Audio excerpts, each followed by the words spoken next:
on this computer. Ayan, so again, good evening sa lahat ng andito, mga participants and dun sa mga manonood ng recorded nito. Ayan, portfolio review, resume, and cover letter formats. Bakit ito napaka-importante? Mamanel, bakit napaka-importante nito? Dun sa may mga multiple clients dyan, bakit importante itong portfolio and resume and cover letter? Sige nga, Im i-chat niyo po dito sa chat box. ako ba Bakit? tinatanong?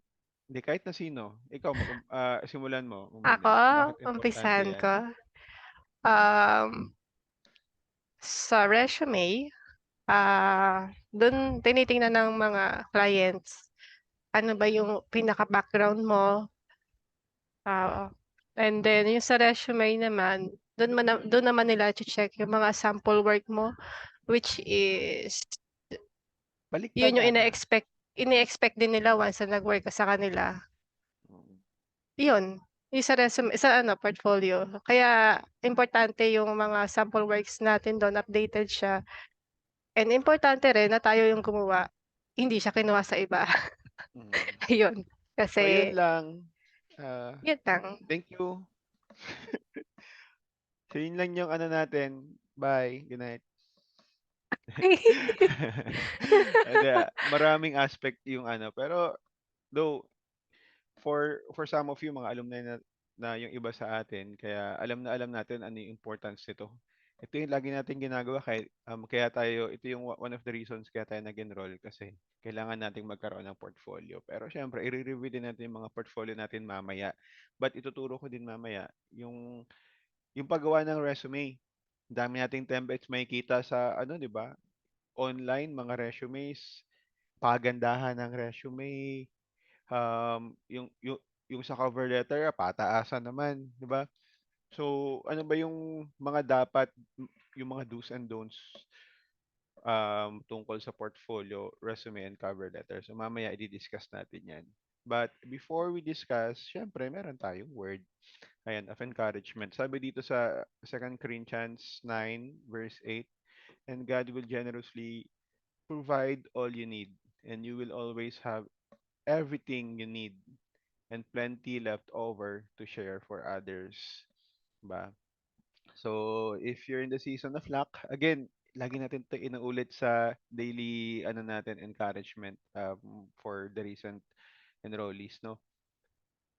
Bakit laging luck yung inaano ko? Sinasabi ko, yung bang isinishare ko about luck. Um, ang laki ng chance na ma-depress tayo.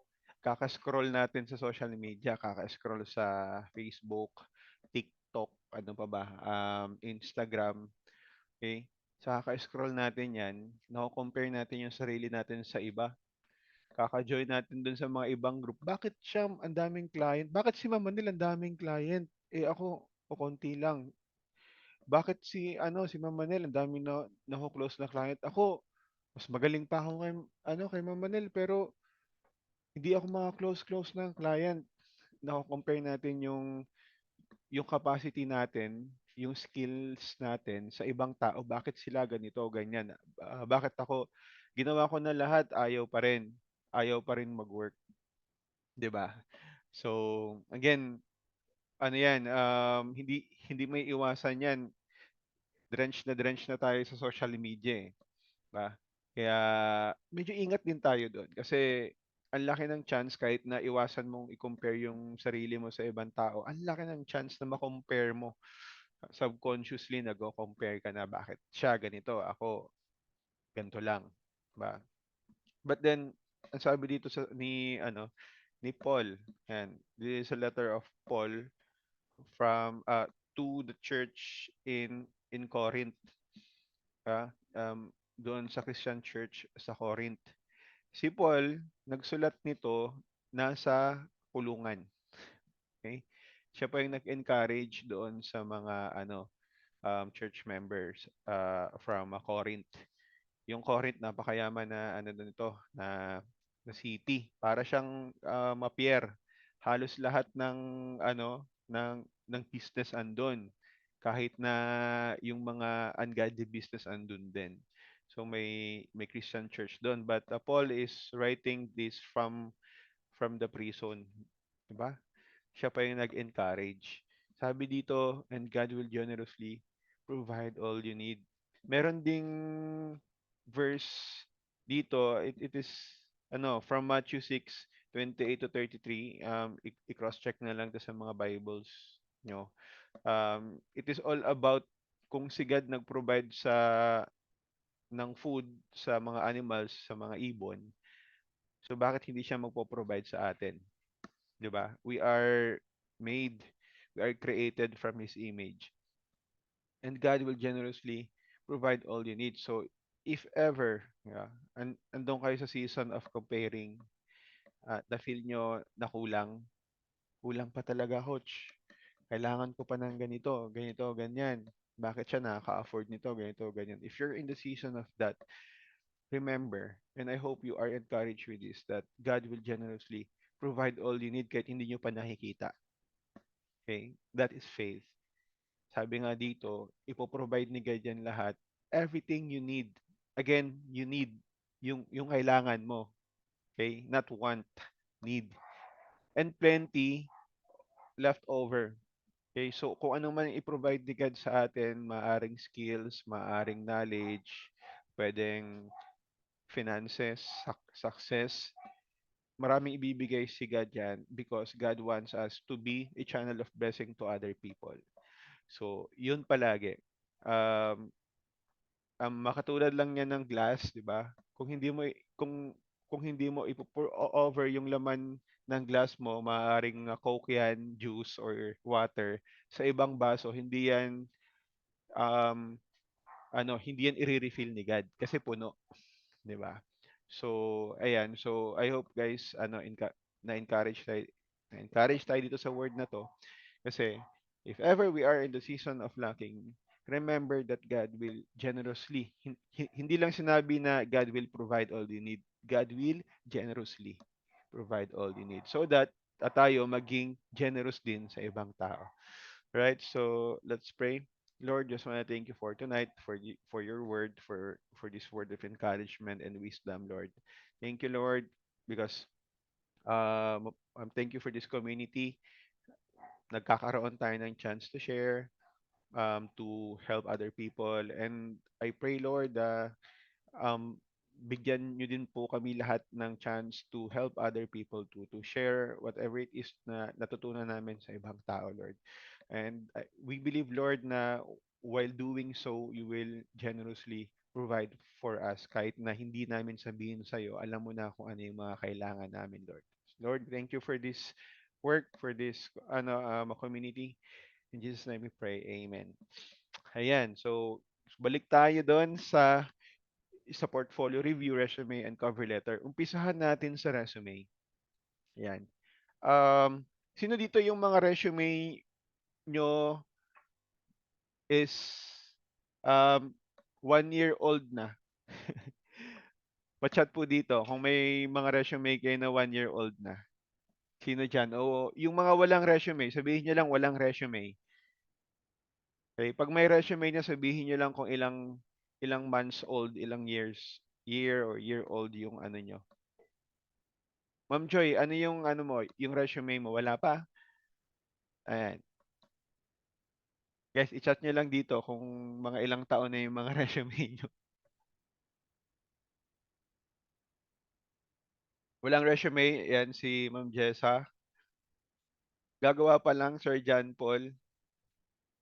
Yan, si Sir Noel August pa lang. 3 years. Uy, Sir Paulo. Yan. Mas matanda pa yung ano, yung resume mo sa bunso kong anak.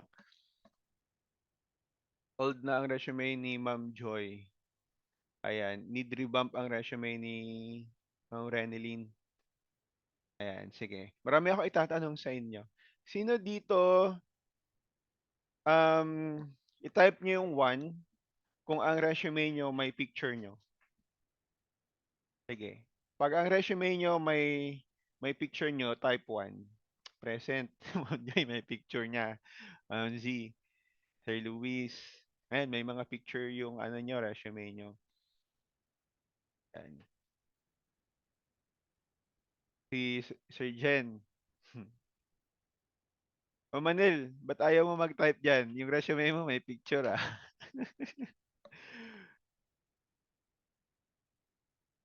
Bago magka-client.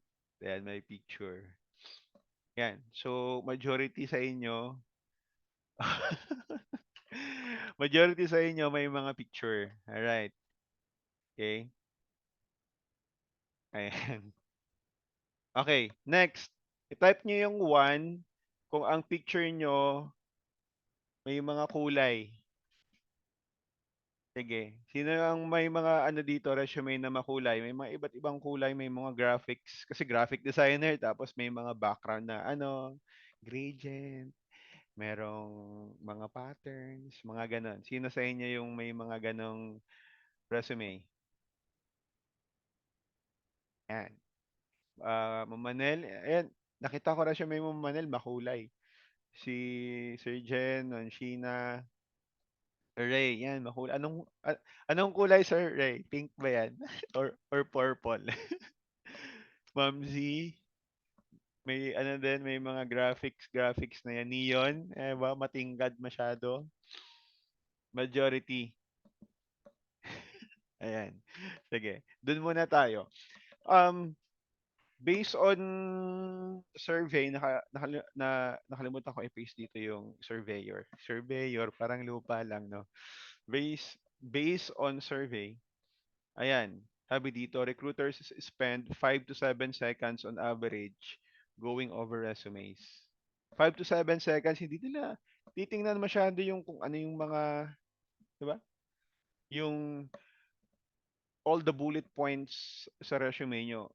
For example, si recruiter, HR, diba? Ang daming nag-apply sa kanya kasi pinost niya sa sa online jobs at PH, sa saan pa ba?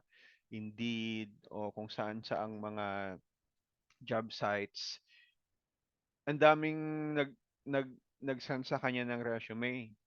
So, it will only on average 5 to 7 seconds makikita niya na kung sino yung ano i-shortlist doon or shortlisted. Pag hindi mo sila na-impress, 5 to 7 seconds, ayun, hindi i-discard nila yung resume or application mo, 'di ba? So ano ba yung hinahanap nila doon sa resume mamaya ipapakita ko. But on average 5 to 7 seconds, kung kukonti lang yung mga nag-a-apply, they can spend as much time as possible na gusto nila. But on average talaga 5 to 7 seconds lang. Ganun ka ano, ganun kaikli yung time natin to impress the recruiters or the clients, our prospects, 'di ba? And 76% of the resumes are rejected due to an unprofessional email address. Sino ba sa inyo may mga email address na may mga yung may mga jejemon na ano ba yan, na mga pangalan, may mga for example, Manel ang pangalan mo, ang ginawa mo, Manex. May mga, 'di ba, usong-uso dati yung mga kapanahunan natin, 'di ba kapanahunan, Sir Ray, Ma'am Manel, 'di ba, may mga XX, may mga underscore, may mga number yung yung mga email address, yan. May mga ganyan, 'di ba? Nilalagyan pa natin ng smiley or drawing o ano pa ba yung mga email address natin. Meron pa ba sa inyo ganito yung email address nyo? Itaas ang kamay. Sino sa inyo ang may ganitong email address? Ba? Yung ang daming underscore, CZX, may mga ganyan. Oh, di ba? Ray, R-E-Y, ginawang R-H-E-Y, yung ganyan. Ayan. Hopefully, walang ganito sa atin, guys, ha? Yung mga ganito email address. Ano ba yung professional email address? Yung complete name mo, John Paul Gonzalez or johnpaul.gonzalez at gmail.com. Diba? Noel.paulo@gmail.com or noelpaulo@gmail.com. Okay? Huwag niyo lalagyan, for example, ng Noel Paulo 0823, mga ganyan. Hindi yan professional. Huwag niyo lagyan ng mga number. O yan. Ayan, coach name ko pero ma-consonant, okay lang po ba? Hindi siya professional, Ma'am Joy. So, gagawa ka ng email address mo na yung complete name mo. That's the wala nang wala nang mas magiging professional doon sa full name mo. Okay? Pag may number, tanggalin niyo na yung number, gawa kayo ng panibagong email address. Libre naman diyan sa Gmail eh, 'di ba? Okay. Kaya, Joy Marino, Joy.Marino, Joy_Marino. Diba? Huwag niyo ilalagyan ng number, guys, yung inyong email address.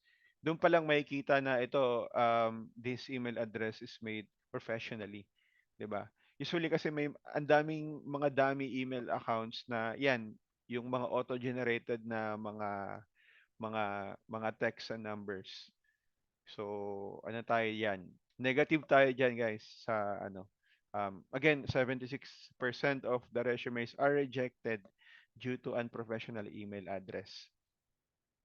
Ah, yan. Then, 88% of resumes are rejected due to a picture on the resume. So, ayan guys, pag yung mga resume nyo may mga picture, wag nyo nang ilalagay yan. Alright? Actually, dito lang yan sa Pinas na naglalagay ng picture sa resume. Matagal na, especially US and Canada, hindi talaga nila pinapalagay ang picture sa resume kahit saan ka mag-apply.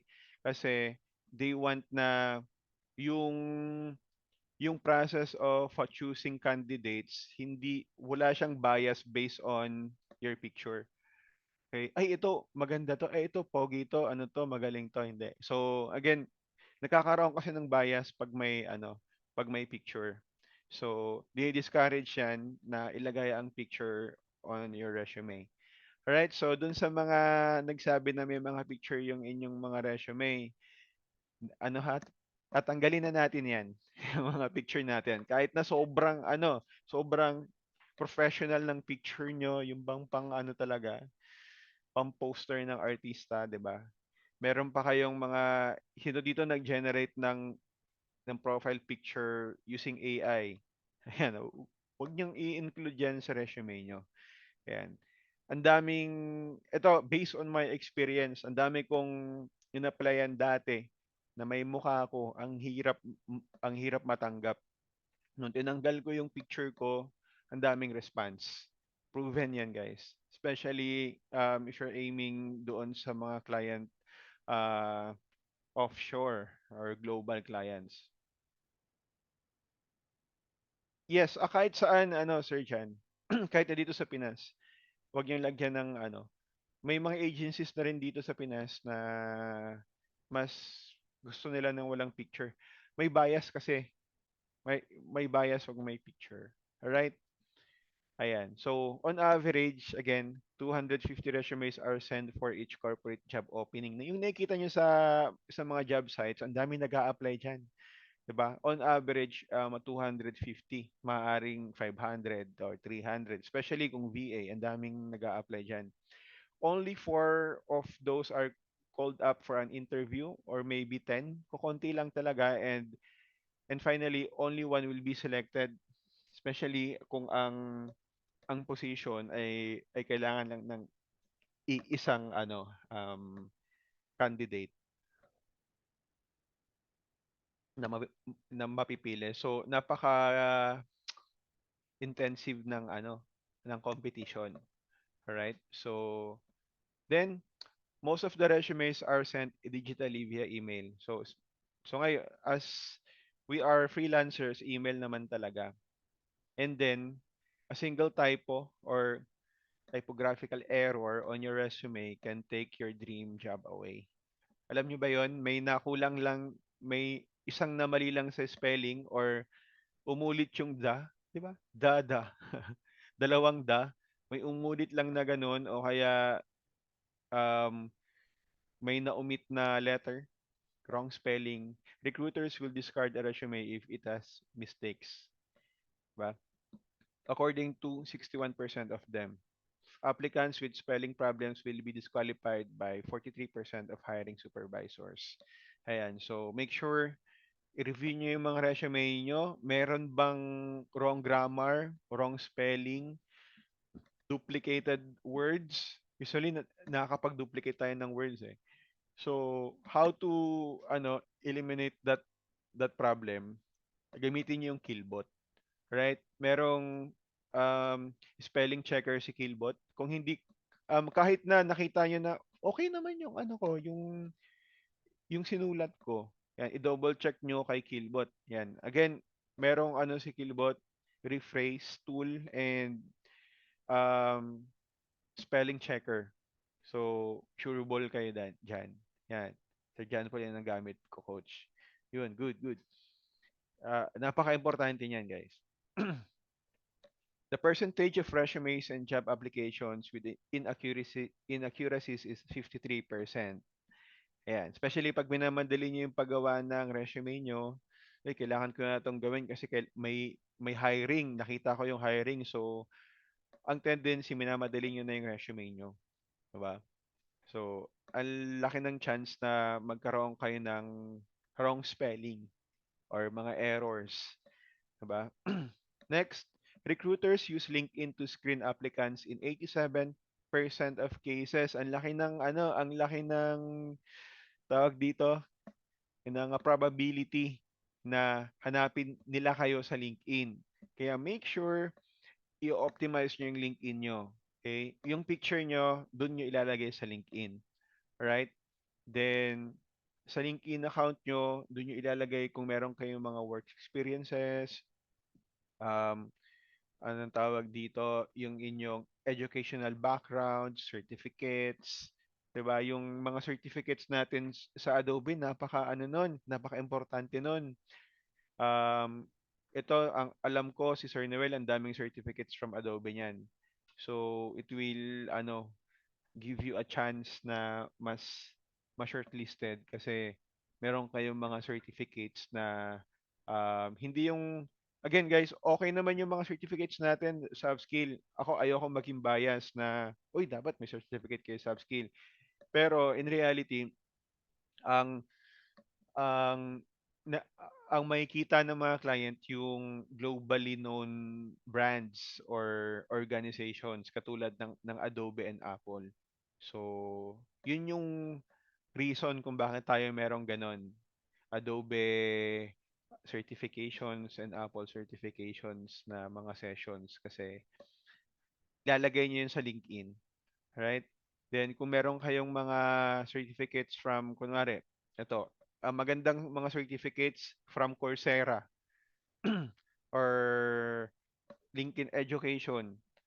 Mag-ano kayo nun, may mga courses from Coursera na libre. Okay? I-maximize nyo yun kasi pag nakuha nyo yung mga certificates nun, ang ganda tingnan sa resume nyo. Right?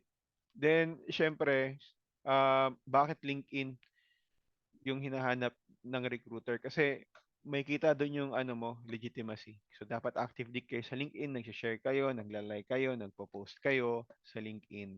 Right? Ito yung social media for freelancers. Okay? I-optimize nyo yung LinkedIn nyo, guys. Right? Um, Huwag kayo masyado magbabad sa Facebook. Okay? LinkedIn kayo magbabad, ang daming job opening diyan.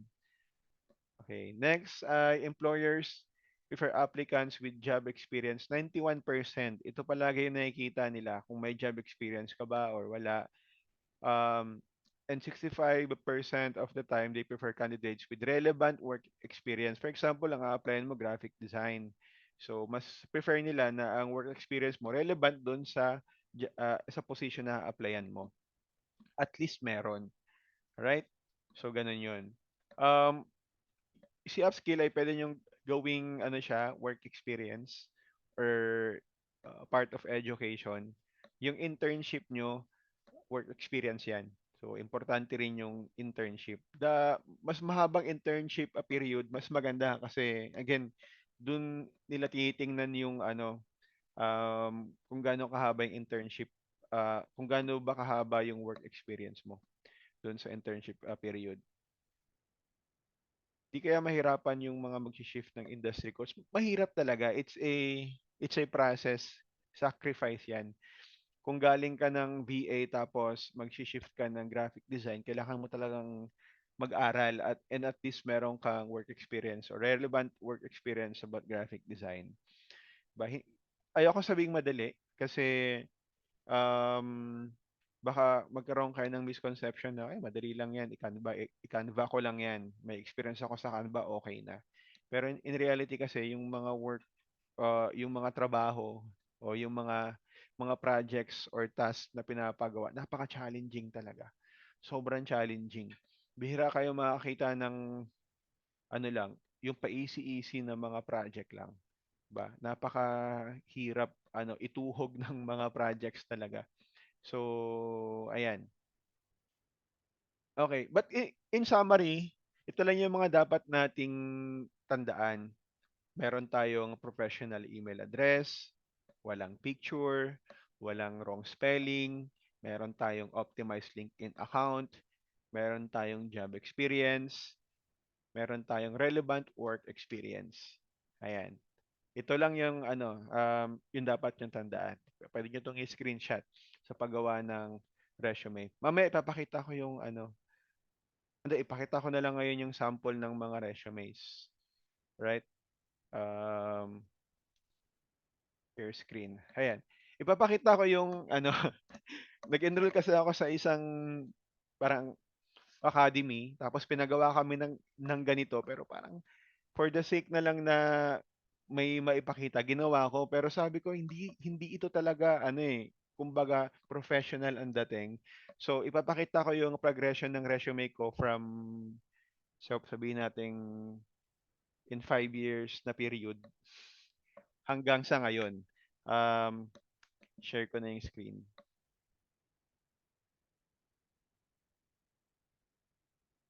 Ito, nakakatawa to, guys. Ayan. Meron pang pa-picture-picture dyan. Pinagawa kami ng ganito. Ano bang tawag dito, Ma'am Manel? I think na ituro to doon sa kabila. Hindi ko, basta ano to, yung bang parang, ano bang tawag yan?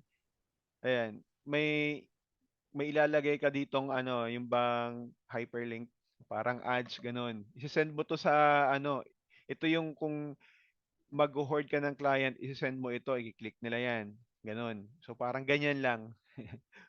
Walang cover letter. So ganito lang yung isesend. Hindi ito nag-work sa akin, right? And and actually medyo baduy siya for me. Yan, kung may magsisend sa akin ng ganito, baduy naman ito. Hindi masyadong professional. So, then next, ayan, yung resume ko, may mga paganto-ganto sa software, kunwari, may level of expertise, ayan, sa communication skills, services, kung ano yung mga services ko. And then, usually, pag resume,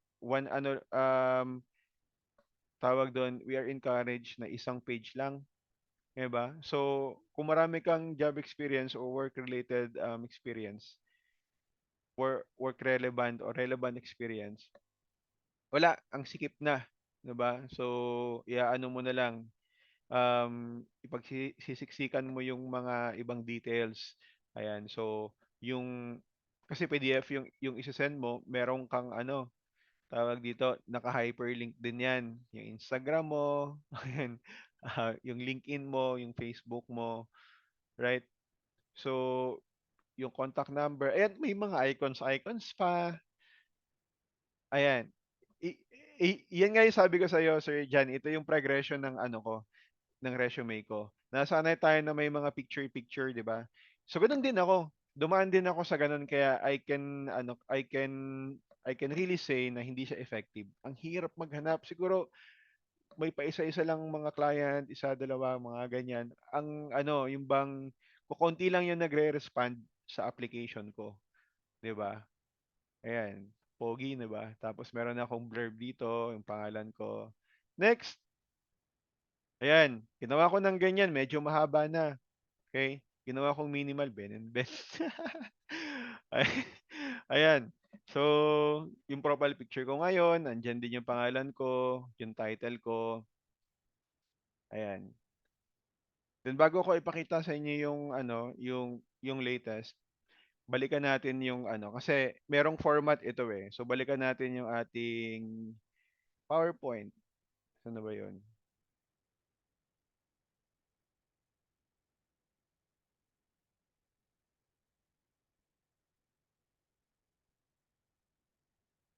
Ayan.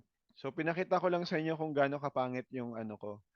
Um, baka sabihin niyo, ay, maraming ano to si coach kasi maganda yung resume niya. So, pangit din yung resume ko dati.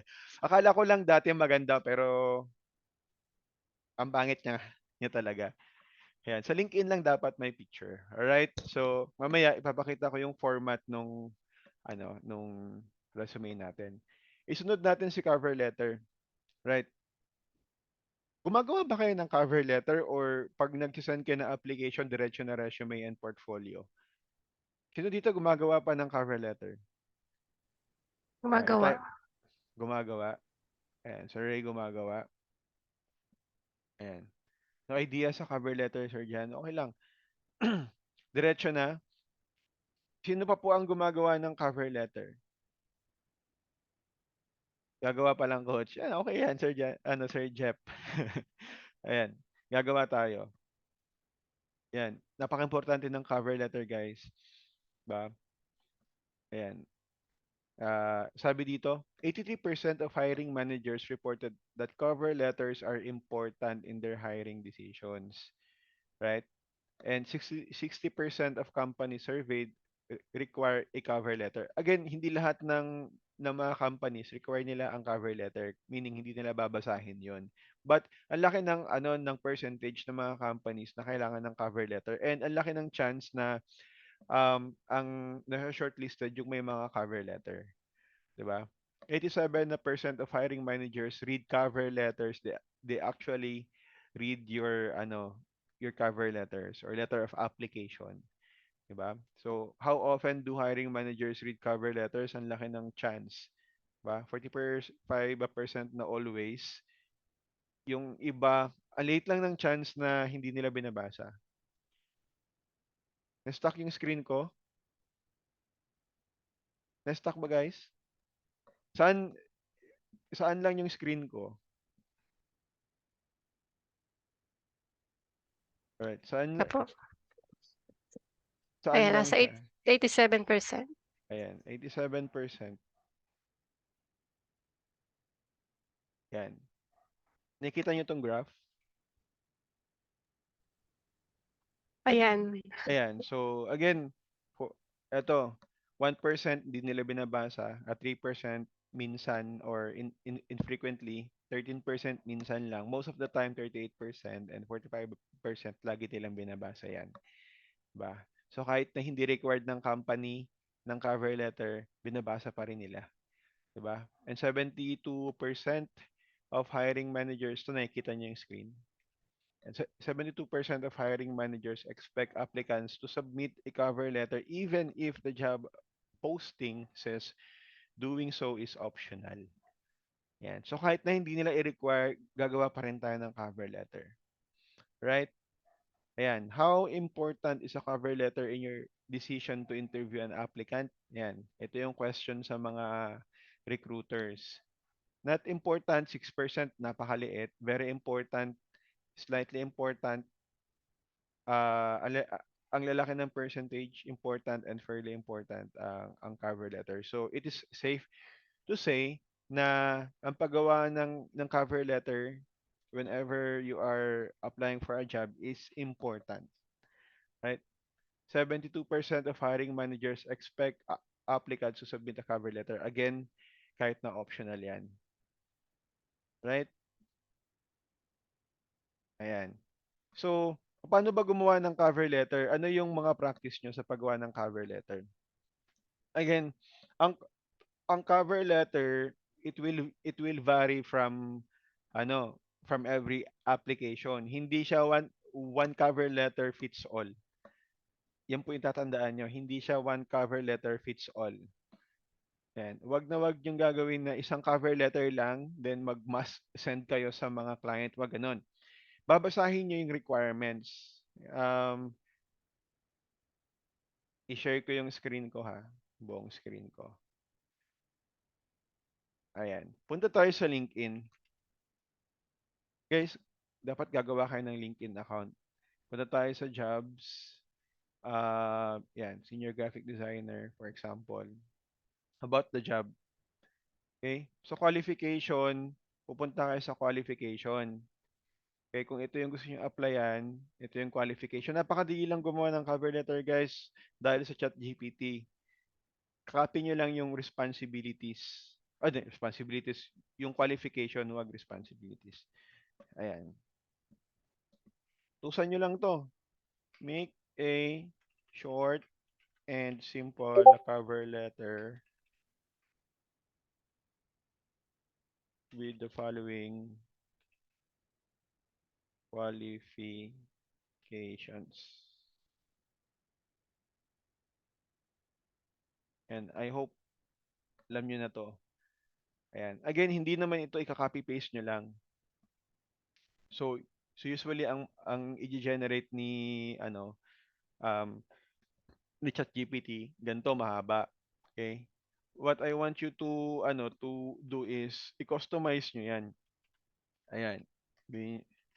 Add that I have, let's say, yan, 14 years of relevant experience. Make it short and simple. Yan. Minsan matigas ulo ni ChatGPT, mahaba pa rin. Ayan. Make it simple uli. Make it short. At least one to two paragraph lang. Masyado nang mahaba yung three paragraph. Yan. So, dapat napakaikli lang. I'm writing my interest, blah, blah, blah, etc., etc. Okay? So, ito yung ito yung pinaka-base format nyo. Alright? Make it very, very short. Walang gustong magbasa ng yung yung yung TLDR, tulong, don't read. Walang recruiters na mag-aaksaya ng panahon na basahin lahat nung sinasabi mo sa cover letter mo. Alright? Make it short. Napakahaba ng two paragraph. Actually, ito yung standard, 'di ba? So, again, make it short. Keep it short and simple. Yan, yung KISS method. Right?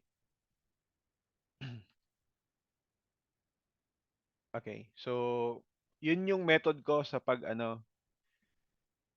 ain't reading a lot. Saan ba yan? So, wag niyong hahabaan, okay? Make it short. Short lang. Pag mahaba, X yan. Okay? Hindi papansinin yan pag masyadong mahaba. Kahit saan. Kahit ako ayokong magbasa ng sobrang haba. Alright? Sige. Balik tayo doon.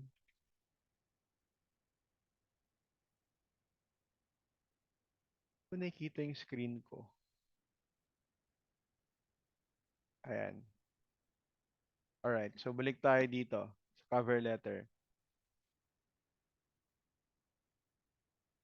May questions kayo sa cover letter?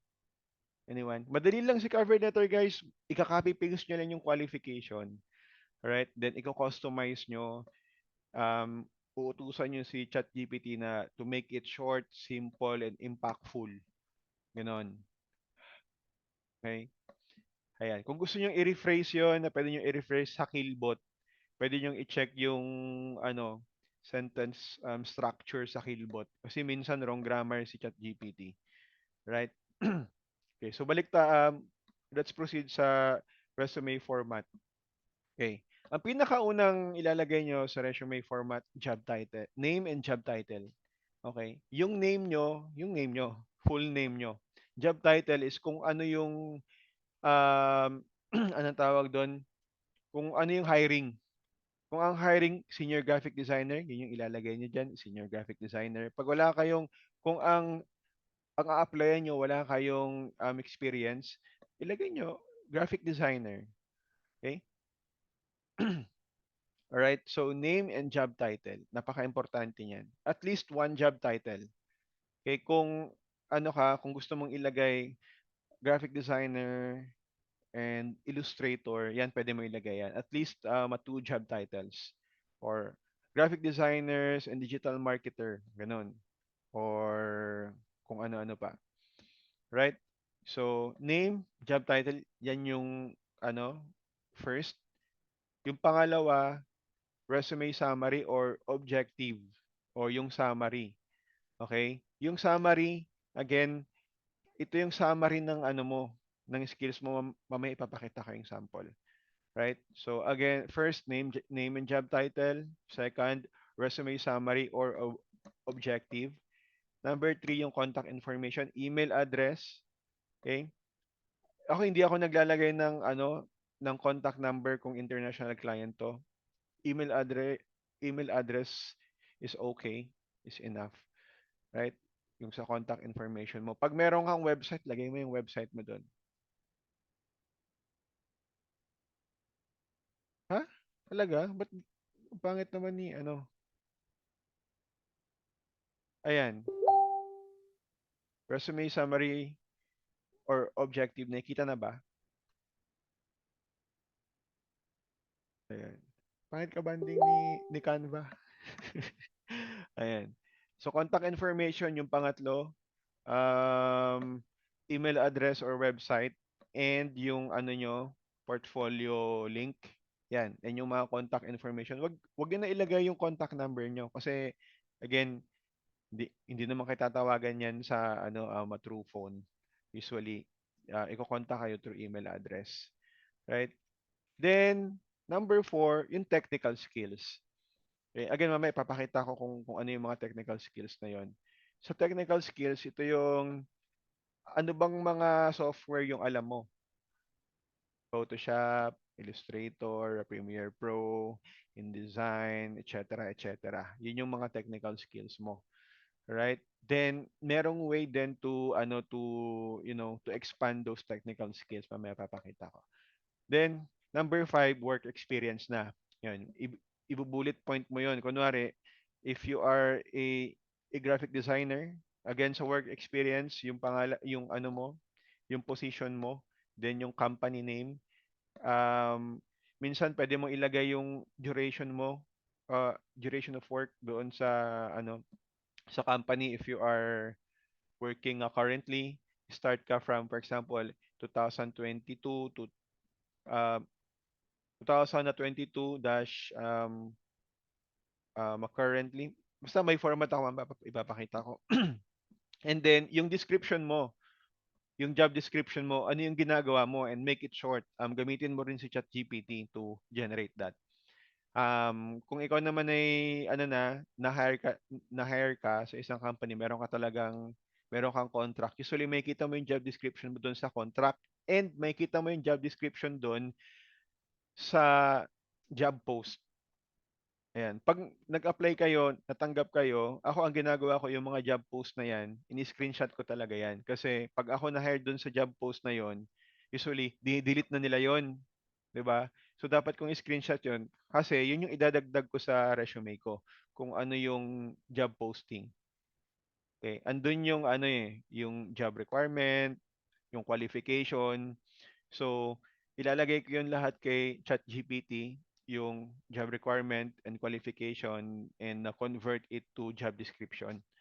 Right? So magse-save kayo ng mga ng mga ina-applyan nyo. Kasi again, pag na-hire kayo diyan, i-delete nila yung job posting.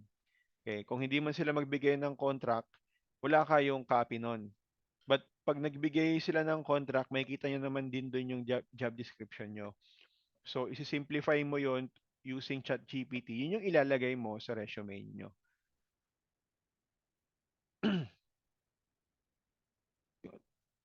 Yung address, hindi mo na ilalagay, Sir Noel. Okay? Hindi mo na ilalagay. They don't need to know where you from. Kung from Philippines ka ba, from India ka ba, hindi na nila kailangan 'yun. Again, para siyang ano bias din 'yun 'di ba? Ay ito from Philippines, maliit lang yung dapat sahod nito, 'di ba? So, ayun. And then next ay yung education. Okay? Ako, wag niyo na ilaging elementary guys, hindi 'yun needed. At least yung high school and college. o kung meron pa kayong ibang ano, ibang mga extra education or courses na kinuha. Yung education, again, pwede nyo idagdag si upskill doon sa education.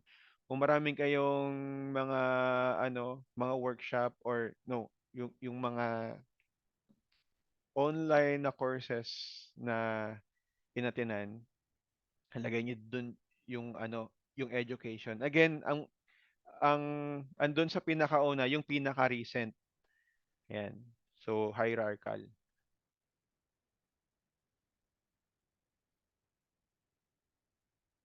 Yes, yes, yes, Sir A. Kahit na hindi graphic design yung a-applyan mo, ito talaga yung format. The, actually guys, itong format na to, ito yung ano, ito yung standard na format ng kung mag-a-apply ka sa abroad. Yan. Ito yung makinuha ko na format. Napaka-effective. Kung mag-a-apply ka sa abroad, ito 'yon. Okay? Mapa-US, mapa-Canada, ito yung format nila. Okay? Then maglalagay ka kung meron kang mga professional certificates, okay? Doon mo ilalagay din. Okay? Kung meron kang mga um, nag-ano ka, tawag dito, meron kang mga events na ikaw na speaker ka ganun. Pwede mo ding ilagay diyan sa ano, certificates diyan, right? Then ayun, i-share ko yung sample again nung resume. Ayan. So ito, wala na to, X na 'yan, 'di ba? Ito yung ginamit ko again for 2 years ata. Wala, ang hirap talaga makapaghanap ng client, 'di ba? Nung binago ko, ito, ginawa kong ganito, ang hirap pa rin kasi yung font na ginamit, itong format na to, ito na yon yung sinasabi ko sa inyo, yung format na binigay ko. But then, ang mali ko dito, napaka nipis ng ano, ng font na ginamit ko para lang magkasya. Right? Then, ginawa kong ganito. Ayan. So, ito yung parang winning resume template ko. Napakasimple, 'di ba? Hindi niyo akalain na graphic designer. Again, yung pangalan niyo, name, then yung ano, tawag dito, job title mo, portfolio and email ang nilagay ko. Ayan. Area of expertise. Okay? So, again, ito, in-expand ko lang ito gamit si ChatGPT.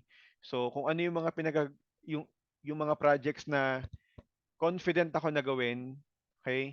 Pina-expand ko kay ChatGPT. Ang keyword doon, expand, ba? Dynamic visual design and e-commerce, web design. Ito, ah, i-edit ko pa pala to na nagdoble yung ano ko, yung kama ko, brand development and rebranding, etc., etc. Ayan. And technical skills, ito yun, advanced skills in Photoshop, Illustrator, Adobe Design. Ayan. So lahat na ng mga alam natin na ano, na skills lalagay ko sa technical skills. 'Di ba, nasabi ko kanina, recruiters can only spend on average 5 to 7 seconds. So dito pa lang, ito lang yung titingnan nila, guys. 5 to 7 seconds. Okay? Yan lang.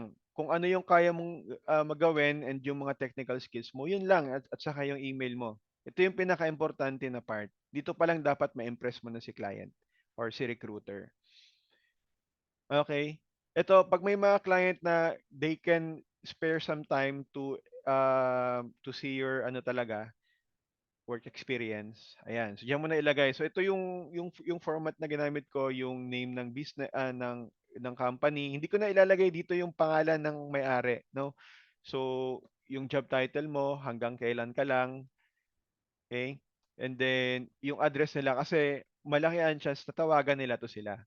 Okay? But uh, itong address and itong number na yan, optional yan. Nilagay ko diyan para magmukhang legit talaga. And then simplified job description. Okay? Ito yung nasa ano nila job posting nila nung nag-apply ako. Then Mahaba yung ano nila, yung qualification na pinasimplify ko lang to kay ChatGPT, right? And so on and so forth. Ayan. Napaka-importante ng duration. Diyan kasi makikita kung ano ka ba diyan, nag-isang taong ka na ba o nag-resign ka agad, mga ganyan. Okay? Ayan. So, yung resume ko, ilang page to? Mga 3 ata. Ayan. So, again, um, yung company name, job title, address, and email address. Kaya kung nag-close na yung company na in-applyan mo, ilagay mo close. Closed ba? Ayan, na puro nagsara na to eh. Okay? In-add ko na rin yung mga online workshops natin kasi why not? Diba? Certification, kaya sabi ko sa inyo guys, mag-ano na kayo dito, mag-exam na kayo dyan para may mailagay kayo na certification. Then, yung education and references. Napaka-importante ng references. Do wala dun sa format ko pero nilagay ko to kasi ito yung resume na ginamit ko nung nag-apply ako sa job bank ng Canada. Kailangan nila ng references. But kung ano lang, mga international client lang as a freelancer, wag mo na ilagay yung references. Di naman nila tatawagan yan eh. Doon lang talaga doon sa in-applyan ko na site, Job Bank Canada. Kailangan nila ng references. Yan. So, ganyan lang kasimple. Gumamit kayo ng readable text. Okay? Ano bang gamit ko dito na font? Kalimutan ko. Anyway, parang ano to, basta ano siya, sans. Ayan, pag may ano ka, may current na client ka pa, il, then gusto mong dagdagan, ako, ayokong ano eh, ayokong, um, nilalagay ko dito, kunwari, eto, may client ako. Ayaw kasi ng client natin na may mga iba pa tayong client. Kasi kahit na ako, kunwari, ako yung magiging ano, client, ayoko na yung mga designer ko, merong ibang pinagkakaabalahan na kasi pwede nilang ma-share yung process dito sa company ko doon sa iba, 'di ba? So meron siyang ano, anong tawag doon? Especially kung gusto kong magkaroon ng NDA, 'di ba? Ayokong i-suggest sa inyo na kumuha ng multiple clients. Bakit? Yung quality of living nyo guys, ayokong maano yung health nyo. But maraming tao, maraming freelancer na naghahanap ng maraming client because agency sila, pwede nilang i-delegate yung task nila sa ibang designer. But kung ikaw mismo ang gagawa ng ano ng mga projects for multiple clients, mahirap 'yon. Ayoko i-suggest 'yon. Though marami namang nag-encourage ng ganun, pero ayoko i-suggest 'yon. Ayaw natin maging greedy about that. But yung iba kasi ang ginagawa, um, the day sila na nag-apply, for example, ito is, for example, currently I'm working with Mac Business Solutions. So, ilalagay ko dito 10, 2017, then na present ang nakalagay diyan, to present. Kung mag-a-apply ako sa isang company, makita nila, uy, ano pa pala, meron pala siyang active na ano, na contract. So, maaring hindi ka ma-shortlisted. So, pwede mong magawin, pwede kang, yung end date mo is, for example, ngayon ka mag-a-apply, ang end date mo is December 2023. Okay? But, again, I would suggest, huwag kayong magkaroon ng maraming clients kasi kukulangin talaga tulog nyo sa time nyo sa family. Again guys, God will generously provide for you. Okay? Hindi nyo kailangan ng multiple clients unless ano ka, mag-start ka ng agency mo na pwede mong i-delegate yung tasks. Alright? So pwede mo ang end date dito is the month na you are currently applying dun sa company. Okay? So ganun lang guys. Hindi nyo kailangang i-disclose na ano, um, for agency owner to. Gusto magtayo ng agency, hindi nyo kailangang i-disclose na you are currently with this company. Alright? Yan. Kasi may mga agency naman na bago sila magtayo ng agency, established na sila, meron na silang website, meron na silang workforce, meron na silang mga services, na services and portfolio for that, then nag-apply sila as a company, di ba? But if you're, kung gusto mong mag-apply as an individual agency, syempre, hindi mo ma-represent yung sarili mo as a company. Kasi, kunwari, ang ano mo dito, selling point mo dito is yung experience mo. Diba? So, yung mga graphic designer mo, for example, mga newbies pa lang, ayan. So, yung sarili mo yung ibenta mo, right? But then again, wag mo ilagay yung present diyan. Okay? Pag part-time, pag part-time na, oo nga no, kung sa part-time, again, na pwede mong ilagay dito na present, you need to be honest sa client mo. So, honesty is the best policy talaga. Ilagay mo pa rin dito na you are currently hired with this company. Kasi sasabihin mo naman sa interview na gusto mo lang part-time because you are working with a certain client pa. May ongoing contract ka pa. But magusto mo mag-apply as a part-time freelancer. Yan. So, wag magsisinungaling, nalagay dito na present. Right? Ganun lang.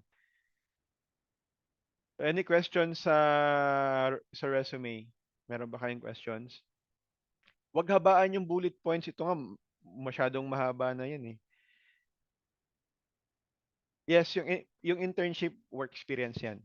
Hindi na siya education. And kaya napaka-importante ng internship. Yan. Subukan natin magkaroon ng internship next month uli. Um, Open ulit yan sa lahat. Pero next month kasi, no, next month. Yes, sa January mag-open tayo ng new course. Um, Nakita ko kasi yung importance ng Amazon graphic designer. Ang laki ng rate ng graphic designer for Amazon. Ah, ano siya, yung bang nakakabuhay talaga ng pamilya kung tutuusin. Kaya ang gusto kong tumutok doon, mag-concentrate doon sa Amazon e-commerce graphic designer. Kaya yung internship magpo-focus din doon. Ayan. Any questions guys before we proceed?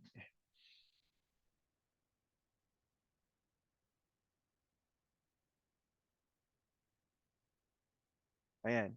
Balikan natin yung cover letter. I-explain ko lang doon, nauna na tayo sa paano mag-create ng cover letter. I-reiterate ko lang, dapat keys, right? Sa lahat talaga ng bagay, napaka-importante ng keys method. Mapa-resume man yan, mapa-cover letter, mapa-portfolio man yan, napaka-importante ng KISS method. Bakit? Kasi kung mag-a-apply tayo, hindi lang naman tayo yung candidate. Hindi mag-aaksaya ng panahon yung mga client natin na nabusisiin lahat ng mga natin, portfolio, resume, and cover letter. So, let's make it short and simple. Alright? Ayan. Always tailor your cover letter for the position and company you're applying to. Always, always. No cover letter are created equal. So dapat every time na mag-a-apply kayo, hahanapin yung qualification. Pag-aaralan nyo yun. Swak ba to sa sa skills ko yung hinahanap nila? Kung swak yun, i-copy mo yun, yung qualifications from LinkedIn, from other job sites, punta ka agad kay ChatGPT and i-refine mo yung job description na yon, gawin mo yung cover letter mo. Sana nag-stuck sa Ray.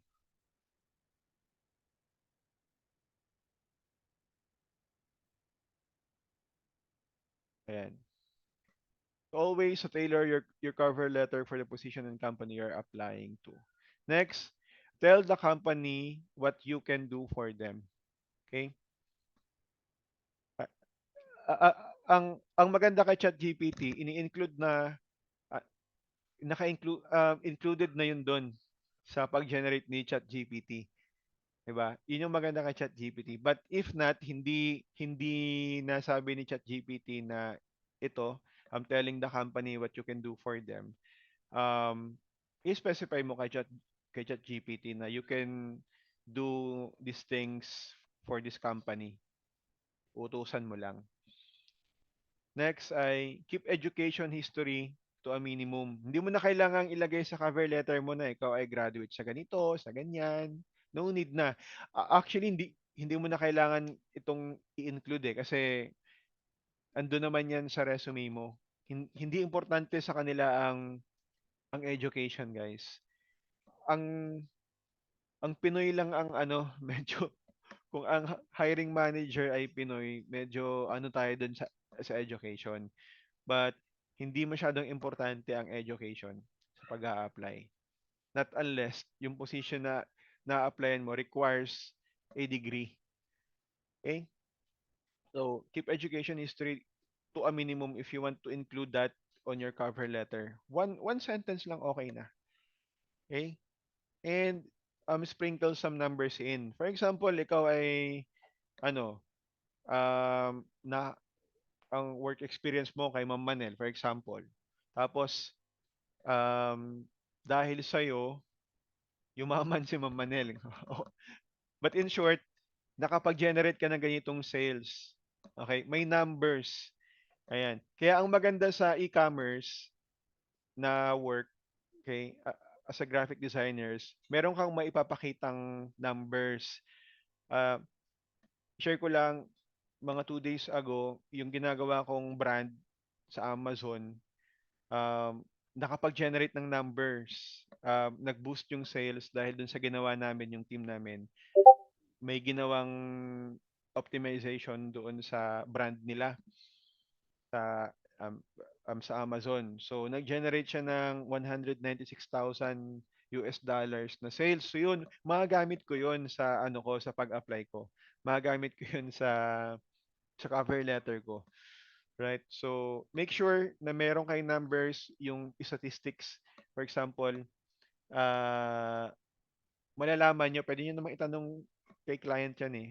Boss, kumusta na yung sales natin? Ganito, ganyan. Nakapag-generate ba? May naitulong ba yung ginawa naming improvement sa ano, sa work? So, ganyan. Yan, coach, yung tatanungin ko sana. Ayun. So, ganun lang. Open naman ang client sa ganun. Actually, kahit na hindi related sa e-commerce, yung previous client ko din, nagtanong din ako ng numbers, kumusta yung ano, comparison ng annual comparison ng sales ba. So doon kasi makikita ano yan eh, parang proof of ano yan, life. May ano ka, may pruweba ka sa ano mo, sa mga claims mo. Right?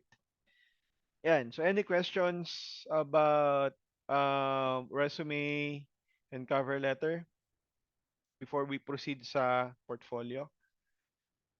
Any questions? Meron ba tayong nakalimutan na i-discuss? Ayan. So wala. Mag-proceed tayo doon sa portfolio review. Ayan. Portfolio review.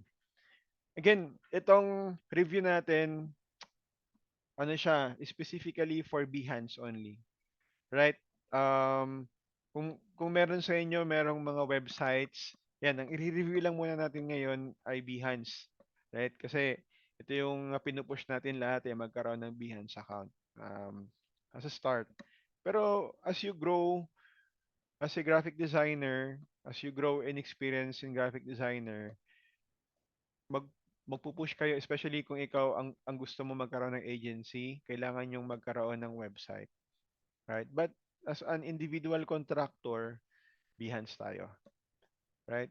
So sa portfolio, ano ba ang ano ang portfolio?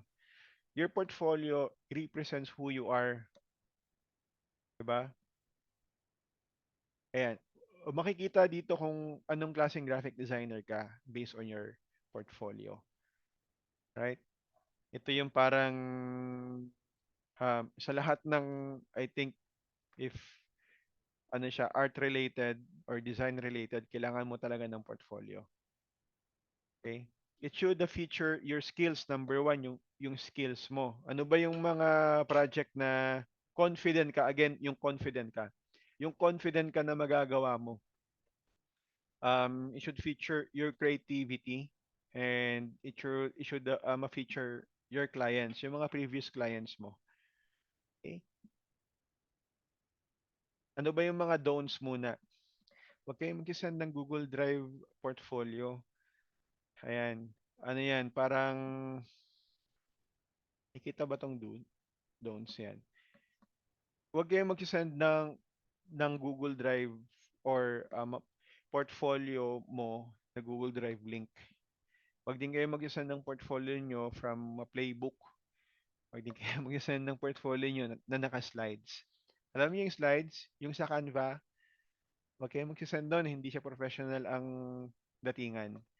Alright? Iwasan natin yon. Make sure sa Behance kayo. Alright? May mga may mga features si Behance na hindi kaya nitong tatlo. Okay? And yung pinaka number one is yung professionalism. Okay? Do's naman, ang ilalagay nyo lang sa portfolio nyo, best. Okay? Best. Pag hindi, feeling nyo hindi best, huwag nyo ilalagay. Kasi may kita doon yung flaws nyo. Okay? Best and latest work. Update at least once a month or once every 2 months. Ito yung ano natin, ito yung parang gasolina natin as a graphic designer. Again, as a graphic designer, as an individual contractor, as a freelancer, hindi stable naman na talaga yung work natin. Anytime pwedeng mawala si client. Okay? Pag nalugi si client, mawawalan tayo ng work. Okay? Pag hindi na-satisfy si client sa quality of work natin, na pwede tayong suspend or pwede tayong tanggalin. So napaka-importante na yung portfolio natin laging updated. Pag may makita kang mali sa portfolio na in-upload mo, baguhin mo agad bago pa maraming maka-view ng ano mo, ng design mo. Okay? So dito magbe-basic client hindi lang sa resume. Sa resume kasi pwede mong sabihin na marami kang you have a 10 years graphic design experience pero nung nakita nila yung portfolio mo, parang hindi naman 10 years, parang 1 month lang o parang 10 days lang naman yung quality ng ano mo, ng work mo. Hindi siya nagma-match doon sa resume mo. So dapat magma-match 'yun sa resume mo. Or mas better mag-exceed yung quality of work mo doon sa resume mo. Kasi maaring ang work experience mo sa resume mo 3 months lang pero nung nakita yung ano mo, yung portfolio mo sobrang ganda, 'di ba? So ito talaga yung ano nila, ah, pinagbabasihan yung yung portfolio. So at least magkaroon kayo ng passion project once a month, laging updated si portfolio nyo or once every 2 months matapos nyo, magkaroon kayo ng one project na pwede nyo matapos in 2 months. Gawin nyo yan on your free time. Okay? And then, ang i-include nyo doon sa body of work nyo sa inyong portfolio, at least from 4 years to present. Pag yun na ilagay yung medyo pangit na, yung medyo outdated na yung mga design.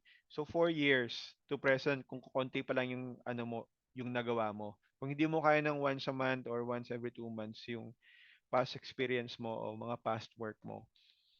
Okay? Kaya napaka-importante na yung mga project na ginagawa natin kay client, gandahan talaga natin kasi yun yung ilalagay din natin sa portfolio eh. Mas maganda coach kapag madalas ka mag-post no like one to four times sa per month. Hindi naman siya ganun kasi hindi naman si Beyonce kasi hindi siya parang social media. Ano lang siya highlights of your work. If you want to post one to four times a month, ayan, magkaroon ka ng sarili mong social media for your brand. Okay? For example, Instagram, TikTok, and Facebook, yan pwede yan 1 to 4 times a week. Pero yung sa portfolio mo, best of the best lang talaga.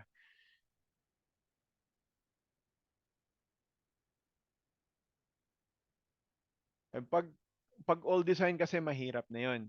Kailangan laging updated tayo sa current trends. Pag may bagong trends na lumabas, magagawa ka ng passion project for that. Di ba? Ayan. So, tip number one, ito, don't show everything. um, Madaming graphic designer na ginagawa to, ipinapakita lahat. Lahat ng gawa nila from day one to 4 years. Huwag niyong ilalagay lahat. Again, best of the best lang yung ilalagay nyo. Pag hindi siya, pag feeling nyo, medyo tagilid tong design na ito, huwag nyo i-post. Huwag nyo ilagay sa portfolio nyo kasi it will reflect who you are. 'Di ba? Your portfolio reflects who you are. Okay, so don't show everything and find the thing that you are really good at. Yan. If you are really good at logo design, niche down, mag-logo design ka. But never, wag nyong i-chapwera or i-set aside yung ibang niche, kung yung mga posters and social media.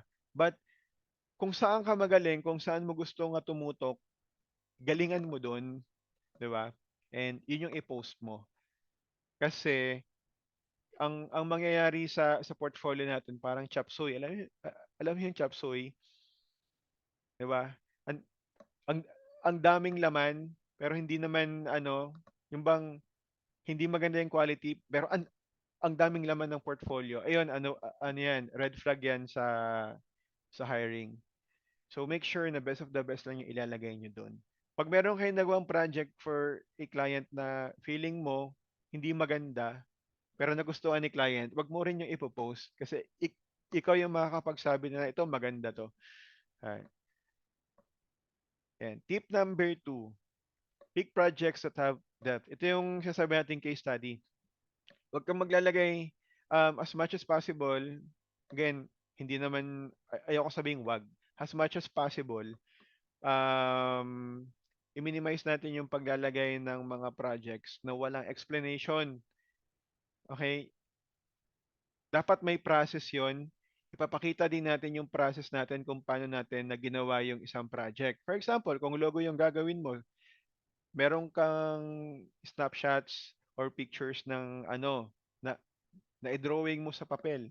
Paano mo siya ginawa? Paano ka nakapag-come up doon sa logo na yon? Ano yung mga elements na kinumbine mo? Ano yung font na ginamit mo? Bakit ganito yung kulay na ginamit mo? May explanation. Okay? Ayan. Lagi nag-stuck. Anyway, I'm sorry for that. So yan, kailangang merong case study. Kung masyadong technical yung word na case study, in short, i-guide mo yung viewer doon sa process ng paggawa mo. Right? Ganun lang 'yon ang case study. Kung napansin niyo yung ating yung ginawang style sheet, case study 'yun, guys, 'di ba? So, may kita mo doon yung about the brand, may kita mo din doon yung mga kulay na ginamit natin. Hindi lang tayo basta-basta nagpo-post ng logo design lang and then mga mock-up na. Okay? So, yun yung case study natin sa logo, yung style sheet natin. Merong typography, merong lifestyle images, merong mga mock-ups, may patterns and icons. That's the best way to post branding or logo design. Not unless you are to create a logo folio, meaning a set of logos lang, showcasing your skills. But then, napakaganda ng isang case study. Mas may impress natin si client. Yes, isisend ko ito, Sir A. Yung tip number 2. Alright, so 8:30 na. I-review natin yung mga nag-send ng ng portfolio.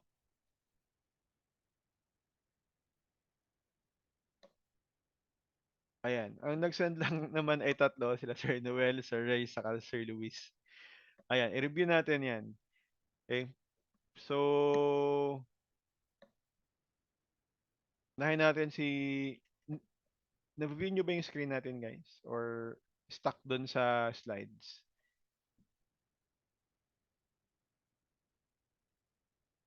Yan, goods. Yung class project, again, ang ang may case study lang doon sa class project natin, ano yon, yung style sheet lang. And so, si Sir Noel, ito yung niya, yung kanyang portfolio. Magaling to, tinan mo. Ito yung mga certificates na ano, napasa niya. Masipag to si Sir Noel eh. I would suggest, Sir Noel, itong sa banner mo, gawin mong dark. So, para mag-pop tong mga certificates mo, hindi siya parang nag-blend doon sa ano. Make it, ano lang, flat na dark. So, para ma-showcase mo agad yung mga certificates mo. So, good job for that, Sir Noel. Kudos. Ba? Ako, hindi ko nga nakuha tong ibang mga certificates eh, pero masipag talaga si Sir Noel. Okay? So, all in all, titingnan natin yung ano. Ayan. Pag meron ka mga gawa dito, Sir Noel, na hindi relevant katulad nito, pwede mo na itong i-remove. Ayan, I think sa typography, wala naman masyadong umaano nito sa typography. I-remove mo na yan kahit na itong dalawa to. I-remove mo na siya. This is all good. Ito, guys, sa pag-upload nyo pala sa Behance, i-customize nyo yung ano nyo, yung thumbnail nyo. Okay? So para hindi manghula si client, ano bang laman ng ano nito? Ano bang laman ng project na to? So dito pa lang sa thumbnail, dapat may idea na si client kung ano yung makikita niya pag inopen niya tong link na yan. Diba? So, ito okay to. Nakita na dito na it's all about branding. So, branding yan. Ito about YouTube thumbnails. But I would suggest, Sir Noel, ilang bang YouTube ba thumbnail tong laman nito? I-feature mo din yung iba. Ayan. Kung marami naman, i-feature mo din yung iba dito. Okay? So, katulad dito, di ba? So, maraming mga pages na i-feature. Social media posters, dental clinics. And then, kung magpo-post kayo ng multiple projects with the same theme, for example, ito, social media lahat to. Social media, lahat social media. Make sure na magkakaroon lang kayo ng isang template ng thumbnail para hindi magulo. So, para alam niya na ito okay yan. Right? Suggestion din, for example, for this team, social media, apat lang yung i-feature mo, Sir Noel. Best of your best work. Wag mo nang damihan, 5 or 6, wag. Maximum 4, ano lang, isang isang row lang. Ayan. Then kung logo for projects. So ito yung sasabi ko sa inyo guys na you need to create multiple projects of the same team.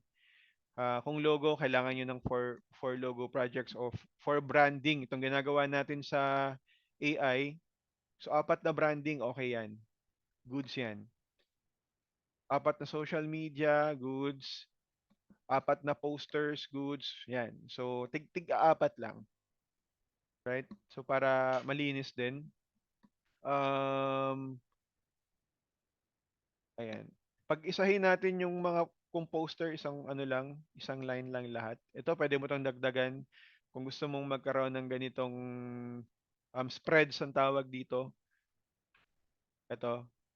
Make sure isang team lang din yung layout nila para uniform. But syempre, iba-ibang background, iba-ibang kulay. Right?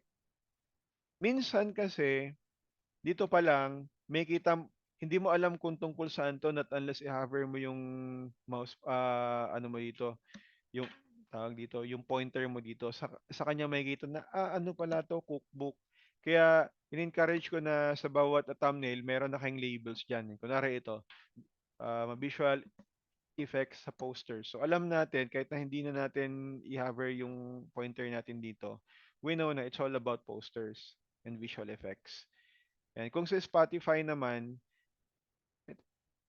pwede mo ding ilagay dito visual effects din. Then Spotify, Sir Noel. Ayan. So dito sa social media, maglagay ka dito ng konting space para mailagay mo dito na social media ads. Ayan. Ito meron akong ginawa. Ito, kunwari ito, product listing. Ang brand, ito, product listing. So, isang ano yan, isang template lang yan. Okay, may dinagdag lang ako dito na hindi ko nadagdagan, kaya ganyan yung itsura. Alright? So, dapat may label kung ano, iba-iba rin yung team. Ayan. And then, pag meron kang mga projects na hindi na relevant sa mga ina-applyan mo, wag mo na i-include dyan. Right? Ayan. Sunod natin si Sir Ray. Ayan. Sir Ray, yung banner mo okay naman. Ayan. Pwede mo tong, kung meron ka ng certificates, yung ACE Level 1, saka yung Khan Academy, pati yung Apple Teacher, pag nakapag-exam ka na niyan, o hindi pa, i-guide kayo ni Ma'am Manel sa Apple Teacher certificate. Pwede mo ilagay dito yung mga certificates mo. Right? Dito naman, Sir Ray, email campaign, social media. Ayan. Pwede mong dagdagan to. Ang email, wait lang. Ayan, ito naligaw to, Sir Ray. Ilagay mo dito, pagtabihin mo yan dito. Ngayon, kung ang social media mo ay ganito, ito maganda tong layout na to, kahit na hindi niyo i-follow yung sa akin. Kung meron kayong ibang layout na nakita na maganda, go for it. Ito magandang layout to, Sir Ray. Yan. So, pwede mo ito yung maging template mo sa lahat. Yan. Ito, baguhin mo yung thumbnail, gawin mong ganito. Siyempre, ibang tao. Ito rin, yung lahat ng mga social media mo, gawin mong ganito para alam ng viewer na same sila ng concept. Right? Then, maglagay ka dito ng konting space for yung pangalan ng ano mo, ng project mo para hindi na, kahit na hindi natin ma-hover yung pointer, alam natin what this is all about. Right? Minsan nagkakatalo yan dito sa ano sa thumbnail eh. Ang mga client hindi na sila nagki-click pa yan para pag-aralan yung design mo. Usually sa thumbnail dapat maganda na, 'di ba? Ayan.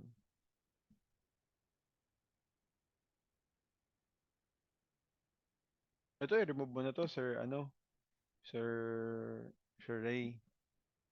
Yan. Yung iba maganda naman. Ang comment ko lang dito, pwede mong i-fix yung mga thumbnail design mo. So para pag open pa lang maganda na siya. Hindi magulo. Hindi siya overly cluttered. Yan. I-impress natin si client using a good mga thumbnail design.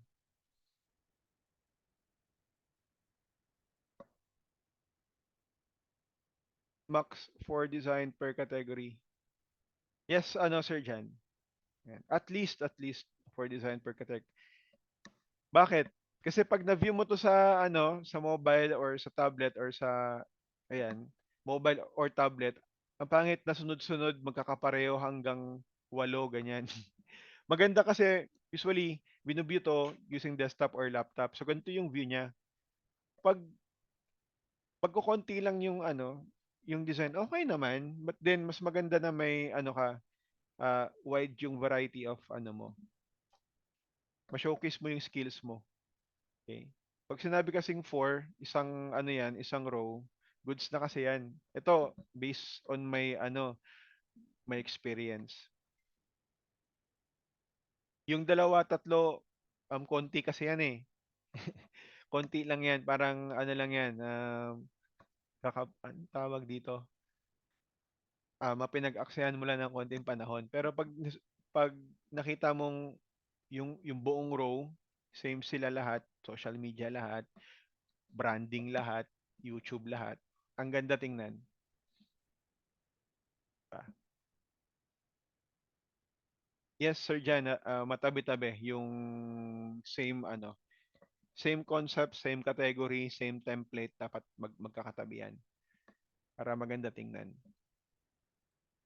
Kasi kung hiwa-hiwalay ang pangit na tingnan. Alright?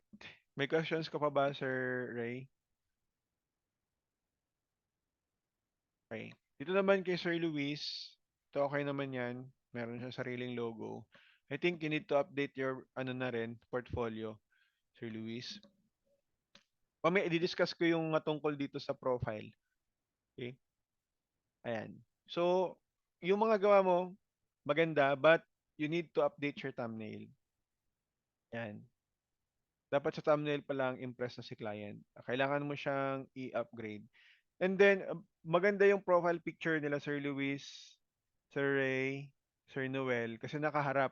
Okay? Huwag kayong maglalagay ng nakatagilid or nakatalikod o may sombrero. Usually, kung ano yung picture nyo sa LinkedIn, dapat yun din yung picture nyo dito sa Behance. Yun yung picture nyo kung magkakaroon kayo ng social media specifically for graphic design lang, magkakaparehos yan sila lahat ng profile picture. Dapat. Ayan. Um, Again, yung dito, kailangan yung magkaroon ng mga mock-ups sa sa portfolio nyo. Mock-ups and case study kung paano kayo kung paano nyo nagawa yon. One of the yung napaka-simple na case study. Ito yung ginawa ko dito sa flyer na to. Ayan. Inintroduce ko muna kung tungkol saan yung yung flyer na ginawa ko. Ito gawa-gawa ko na lang yan eh. ChatGPT. Ayan. Hindi mo kailangan ng sobrang laki. So ito ma-feature ko yung front and back muna. And then yung mga angled shots. Hindi na nila kailangang i-zoom in. Kasi meron akong mga angled shots dito na naka-zoom in. And then may konting explanation about the project. Yan. Again, ChatGPT. Dati kasi ang hirap gumawa ng ganito pag nung wala pa si ChatGPT. Ayan. Pag may ChatGPT na, unlimited na yung copies nyo. Ayan. Ayan. And case study na rin yan kung wala kayong maipakitang process nyo. At least meron silang mababasa. People love to read, but hindi yung mahaba. Ayan, same template, may copies. Ayan, so ito naman hindi naka-zoom in kasi marami sila. Ayan, may konting explanation. Ayan, for watching. So yung iba hindi ko pa to nagagawa ng ganun. Okay?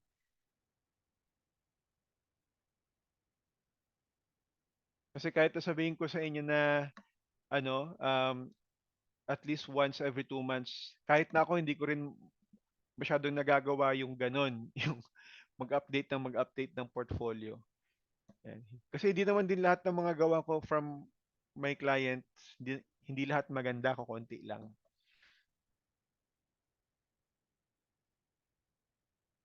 And right. Then what else? Ayan.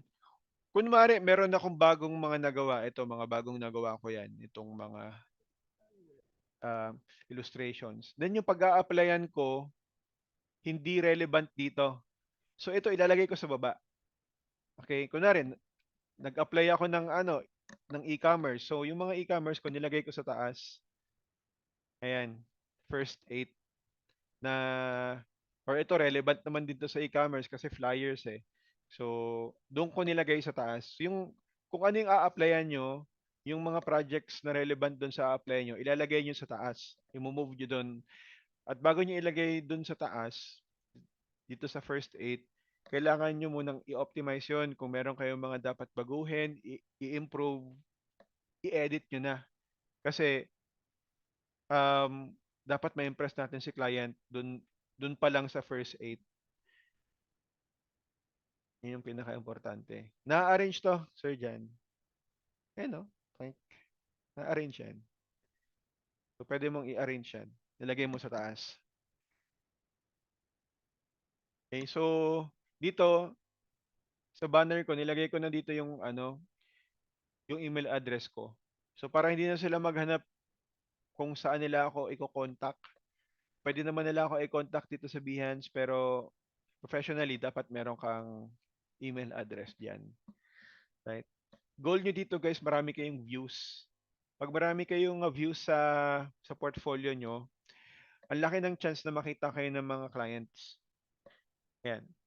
Um, pag may mga nag-a-add sa inyo, for example, may nag-appreciate, kunwari ito, si UV save my work, marami nagsisave ng gawa nyo, ang laki ng chance guys na makita kayo ng ng ibang client, mga premium client. Ayan. Yung mga nagsisave ng ating mga design as a mood board, maganda yan. Magandang indication yan na ano tayo, we're on a right track. And then, um, paano tayo magkakaroon ng maraming views dito? I-share nyo to guys sa social media.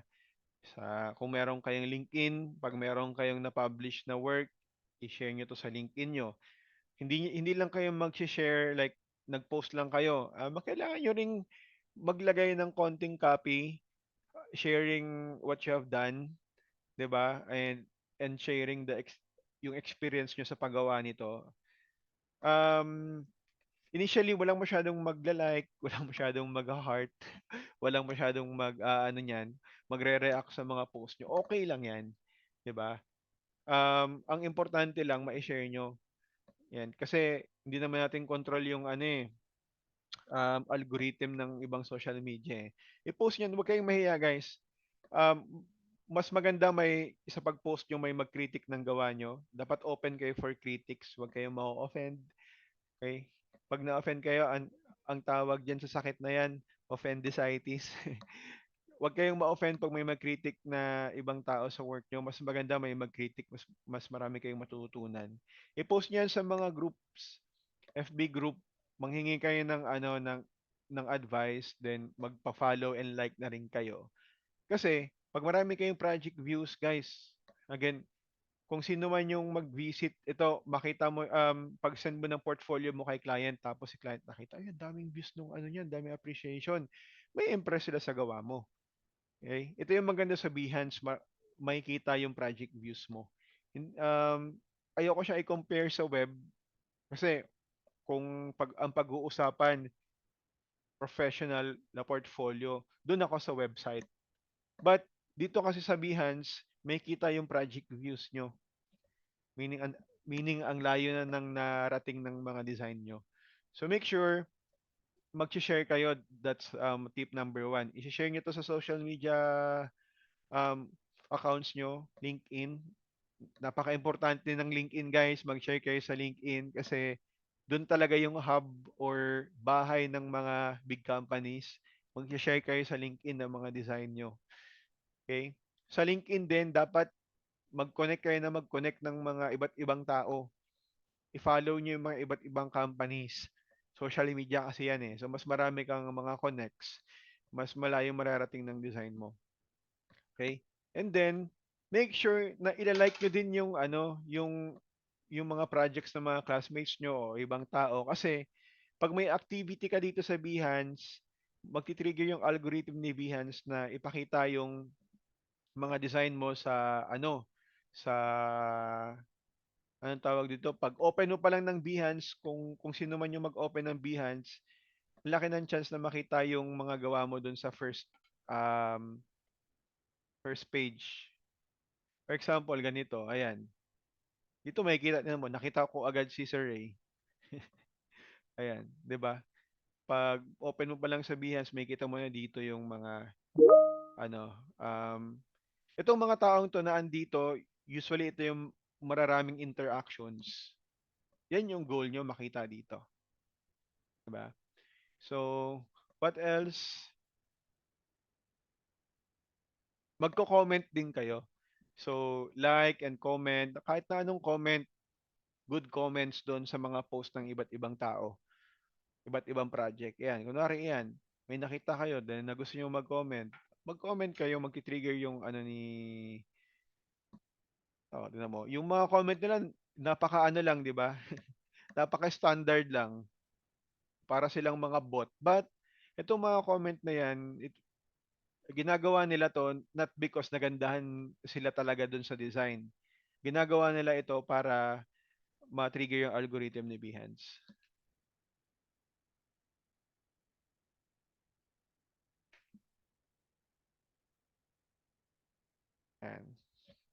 Pag wala kayong mga ginagawa, may mga free time kayo, gawin nyo to. So, para may mag-PM sa inyo sa ano sa Behance.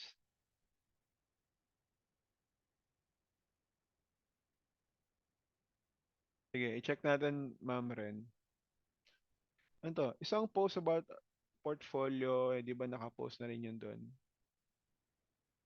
Ano yan? Hindi ko mag-get, Sir, Sir Dave. Ayan. Ito no, itong mga ganito, di ba ang ganda, di ba? Ang problema lang dito guys, ito ha, effective lang ito dun sa maraming time. Ang ginawa niya kasi sa isang post, yung buong portfolio yung buong portfolio niya. Ang mangyayari, kung i-check natin to, ang nakalagay lang, portfolio, 'di ba? Isang feature lang, ang haba. Eh di sana hindi mo na ginawa dito sa Behance, 'di ba? Ang, ang dami niyang nasayang na pwedeng ano tawag dito? Ang dami niyang nasayang na pwedeng ma-appreciate na project na nilagay niya lang sa isang project. Kasi kung ito yung project niya, pwede niya tong i-spread sa iba't ibang project pa para magkaroon siya ng maraming appreciation. Ito usually ginagawa to, ako 100% sure ako nung nag-apply siya, itong link lang ito ang sinend niya kay client. Hindi yung buong portfolio niya. Dapat buong portfolio. Ano to, ma-TLDR, tulong to, don't read. Ang haba. Ito, pwede niya itong i-feature sa isang project. Di ba? So, TLDR siya. But basically, pwedeng yung buong portfolio niya yung ano, pero ang dami niyang views, oh. Yung buong portfolio niya ang isa niya kay client. Pero usually, ito lang yung inaano niya eh. So, kung gagawa ka ng ganito, meron kang 2022, 2023, 2024. So, puro ganito yung gawa mo. 'Di ba? So, mas maganda naka-highlight yan, naka-distribute yan dito sa sa mga tiles. Kung kung titingnan natin yung mga ibang mga designer, magpunta tayo sa ano,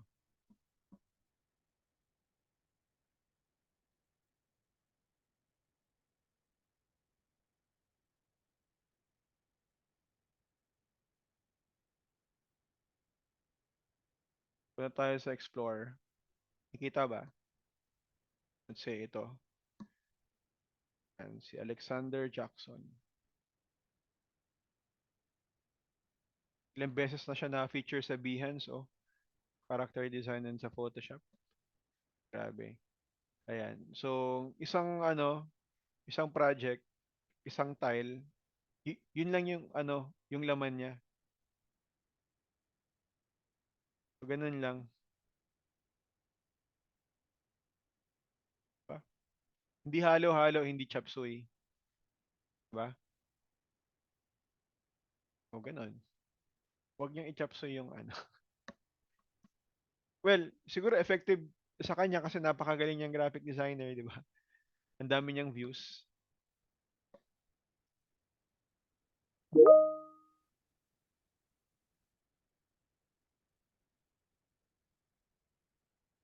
So, na-feature din siya eh. Guys, pag um, pag kayo na-feature ni Behance, ang laking ano na nito. Pwede na kayong mag-rate ng malaki.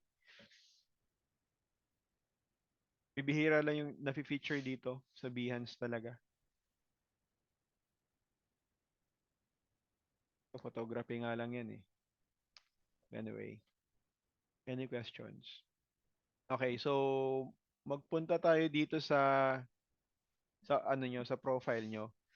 Make sure yung availability nyo, um, ano kayo, full-time and freelance. Laging naka-open yan. Okay? Maglagay kayo dyan ng budget nyo kung magkano yung expected budget nyo. Right? Then, yung sa on the web, kailangan yung i-link lahat kung anong pwede mong i-link dyan. I-edit nyo lang yung ano nyo, yung profile nyo. Again, i-update nyo um, yung profile picture, Facebook, LinkedIn, nakalink lahat. Siyempre, yung about you. Okay? Yung tungkol sa'yo. Napaka-importante nito. Work experience mo, ilagay mo dyan. Pwede nyo ilagay self skill dyan. Ito, custom section na lang to. Kahit nawala yan, okay lang. May kita naman yan sa work experience eh. So, ganun lang. Kailangan nyo lang yung i-update. Make sure yung name nyo hindi Jejemon. Ayan, kung anong company ka ngayon pero hindi ko na nilagyan yan. Okay? Yung sa website nyo, dito ako gumawa ng itong Linktree kasi again, yung Linktree ko, nandun na lahat kasi yan, yung mga previous workshop, may kita ni client dyan, yung mga 10 days workshop, FB page, community, FB profile, yung yung email ko, Facebook, LinkedIn, TikTok, and Instagram. So, kung gusto niyo magkaroon ng ng Linktree, ayan, magpunta lang kayo diyan sa Linktree. Link Linktree, ganito ba yung ano niya? Parang hindi naman lang. Ayan nga, Linktree. Pwede kayong mag-create diyan ng mga links. Ganda 'yan. So, ayun, yun yung ilagay niyo sa website URL. Kaya ang sabi ko sa inyo kung gusto niyo mag-post ng 1 to 4 projects sa mag-post sa social media nyo, basta wag sa portfolio, sa Behance wag sa Behance sa social media kayo magpo-post kung gusto niyo lagi-laging may post sa social media. Kasi ililink nyo naman dito yung links niyan eh. Right? Ano pa ba? Kung meron kayong mga active Adobe Creative Cloud subscription, actually pwede kayong gumawa ng Adobe Portfolio for free. Ayan, pag may mga subscription kayo.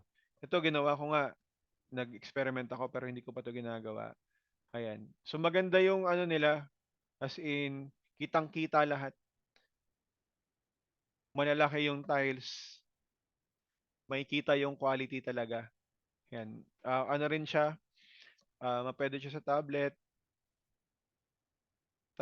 sa phone. Ayan. Yan yung itsura niya sa phone. Alright? Ayan. So, kung gusto nyo mag-create ng ganito, ang problema lang dito sa Adobe Portfolio, hindi mo pwedeng ma-customize yung link mo. Kunwari, ipapublish ko to. Publish site. One moment, please. Ayan.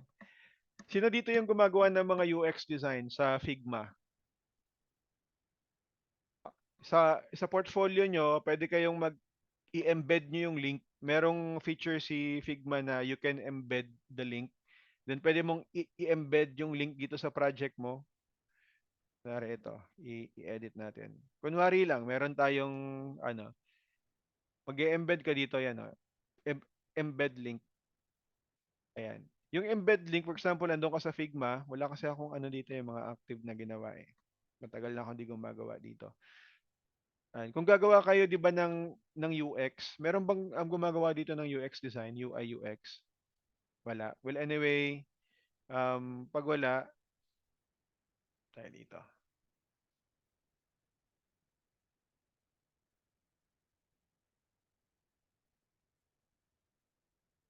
Sabi na hanapin, wait lang, market.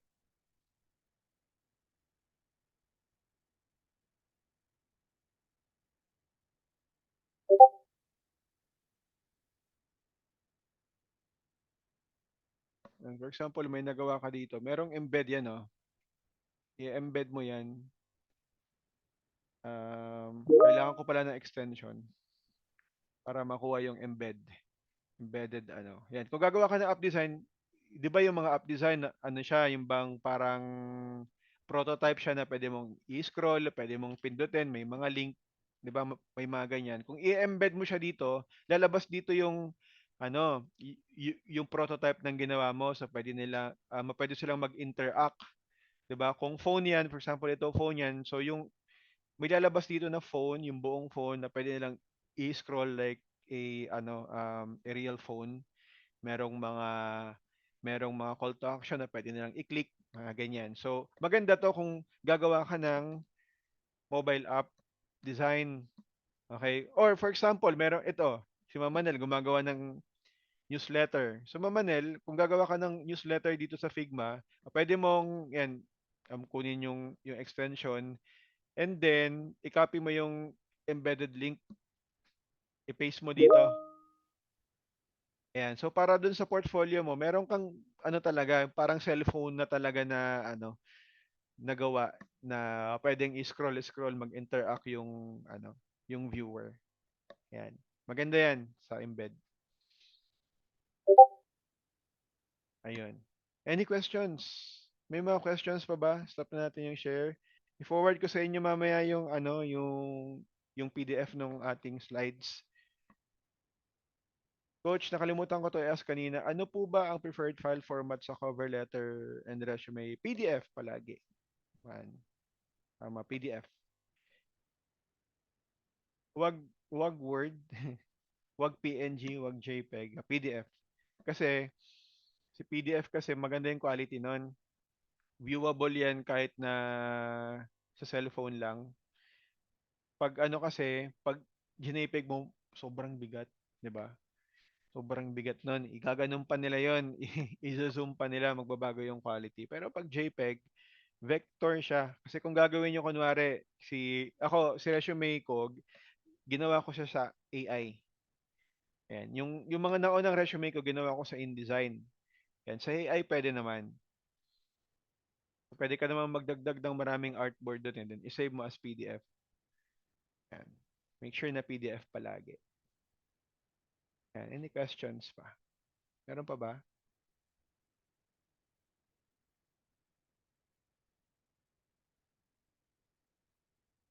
Ayan. So sana no um ma-improve na natin yung portfolio natin. Again, yan yung challenge ko sa inyo. Mag-upload na kayo, magsimula na kayong mag-upload sa portfolio nyo. I-improve nyo na yung portfolio nyo, i-improve nyo na yung thumbnail design nyo, ayusin nyo yung bahay nyo, ang bahay natin, yung Behance, lilinisin natin yun. Again, i-ano pa rin natin yung kiss method. Keep it simple, stupid. 'Di ba? So sa portfolio applicable din 'yon. Dapat simple lang. Pero rock maganda. Okay, then gumawa na kayo ng resume nyo. Pwede nyo ipa-check sa Discord yung mga resume nyo, guys. Kung ano pa ba yung mga dapat idagdag. Kung maganda ba yung layout.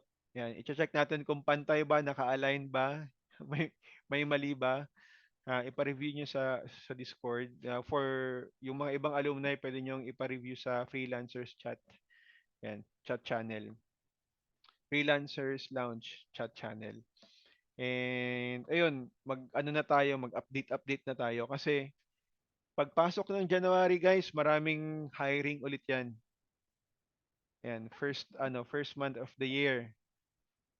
Ang daming hiring 'yan. So at least meron kayong 1 month to prepare your stuff, portfolio, resume. Yung cover letter kasi, gagawin natin yung cover letter pag nag-a-apply na tayo eh. So make sure ma-optimize na natin. LinkedIn natin kung gusto nyong gumawa ng sarili nyong mga Facebook page or Facebook profile, gumawa na kayo, Instagram, TikTok. Sa TikTok, guys, si Ma'am Ren, nakikita ko nagre-record siya. May YouTube si Ma'am Ren ata eh. May YouTube ka ba, Ma'am Ren? Nire-record mo yung process mo, yung mga ginagawa mo, and then in-adjust mo lang yung speed, 'di ba? So para siyang naka-time lapse. Gawin niyo 'yun, guys. Pangdagdag din 'yun sa portfolio kung gustong makita ni client na ikaw talaga yung gumagawa. No need na ipakita niyo yung mukha niyo. Yan. Gusto niyo yung Facebook page mo, yan. Gumawa ka ng sarili mong branding. Yan. Yung branding mo yung pangalan mo. TikTok maganda yan, guys. Mag-record lang kayo ng kahit ano, yung mga ginagawa niyo sa TikTok. Um, um, may chance din na yumaman din kayo sa TikTok. Ilagay nyo sa Reels, Story. Ayan. Gamitin natin yung napag-aralan natin sa PR. Affiliate marketing, yes, pwede. Pero syempre, mag-focus tayo dun sa graphic design. Iba rin yung affiliate marketing. Pero malay mo, may makapansin sa ano, sa iyo, Sir Jeff, mag-sponsor sa ng tablet, di ba? Or laptop ba or what. Ayan. So, yun lang guys. May mga questions pa ba kayo?